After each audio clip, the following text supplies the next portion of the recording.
सांगली सातारा विधान परिषद निवडणूक आज पार पडते। अनेक घडामोडी गेल्या महिन्याभरामध्ये या राजकीय घडामोडी या निवडणुकीला घेऊन झालेल्या आहेत आणि आता आज ही निवडणूक पार पडते।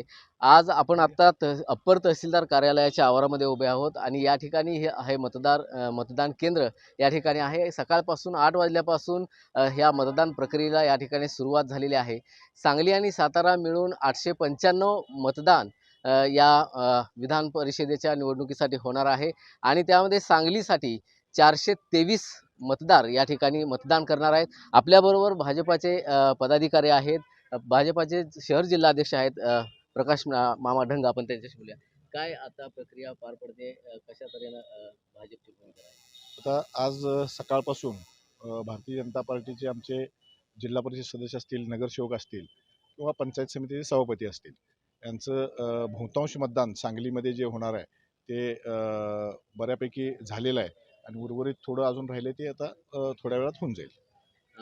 गोव्यामध्ये काही यांना पाठवण्यात आलेलं होतं, ते आले का? त्यांचं मतदान झालंय?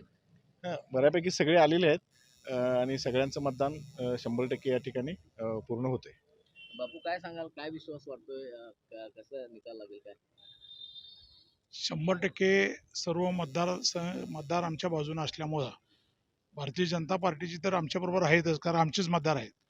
आमचे महायुतीतले जे घटक पक्ष आहेत, राष्ट्रवादी अजित पवार गट, शिवसेना शिंदे गट, हे बी आमच्यासोबत असल्यामुळं आमच्या एकंदरीत आत्तापर्यंतच्या अंदाजाप्रमाणे 250 ते 300 मताच्या फरकानं आमची 100% सीट लागणार।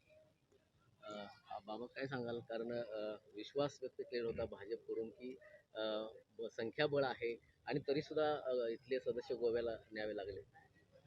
संख्याबळ निश्चित आहे, किंबहुना बापूंनी सांगितल्याप्रमाणे आपल्याला आमच्या संख्याबळापेक्षा अधिक मतं मिळालेले दिसतील आणि आत्तापर्यंतच्या सांगली सातारा स्थानिक स्वराज्य विधान परिषदेच्या निवडणुकीमध्ये कधीही भाजप आणि महायुतीचा उमेदवार निवडून आलेला नव्हता।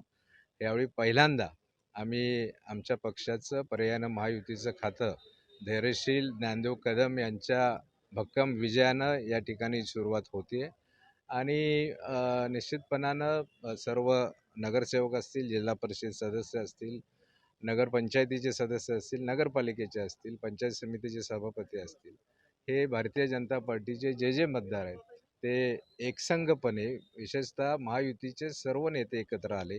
सांगली सातारा या दोन्हीही जिल्ह्यातले आमचे महायुतीचे जे मतदार आहेत हे 100% मतदान भारतीय जनता पार्टीला करणार आहेत आणि आता आपण पाहताय की जवळपास 90% मतदान महानगरपालिकेचं आणि जिल्हा परिषदेचं इथल्या सांगलीच्या इथल्या जे काही आपला इथला मतदान केंद्र आहे बूथवर आता संपन्न होते आणि 101% या ठिकाणी आदरणीय देवाभाऊ असतील, आदरणीय मुख्यमंत्री एकनाथरावजी शिंदेसाहेब असतील, आदरणीय उपमुख्यमंत्री सुनेत्राताई पवार असतील, ह्या आणि इतर सर्व या आपल्या महायुतीचे जे मंत्रीगण आहेत, या दोन्ही जिल्ह्यातले आमदार आहेत, खासदार आहेत, सर्व नगरसेवक, सर्व नेते आणि कार्यकर्त्यांच्या बळावरती खूप मोठं कष्ट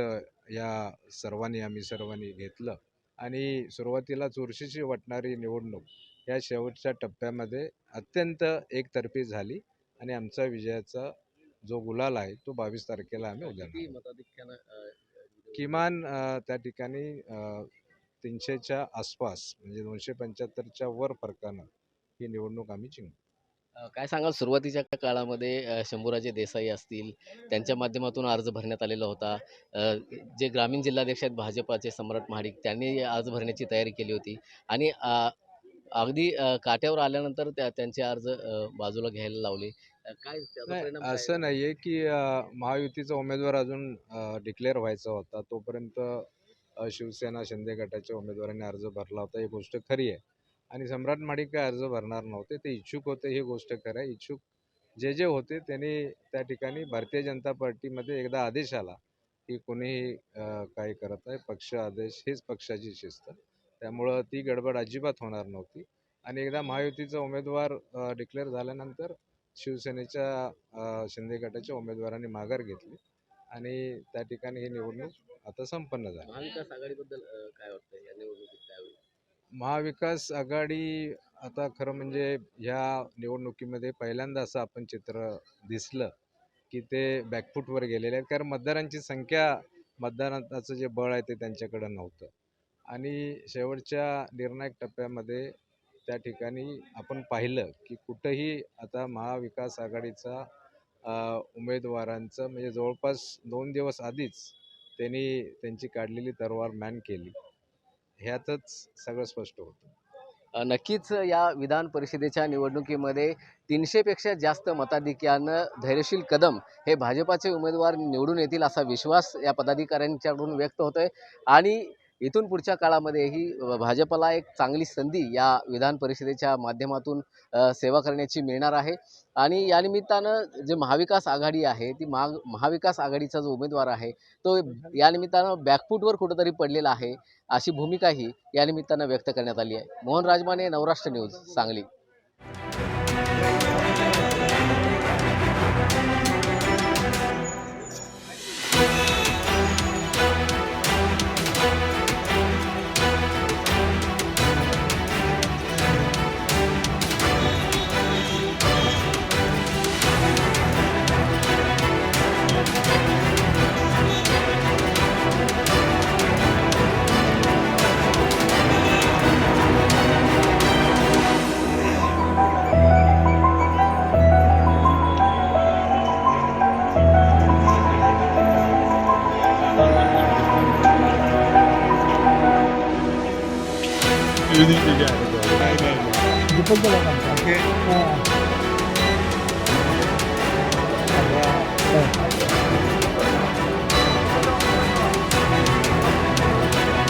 वो तो ये कितना बचा है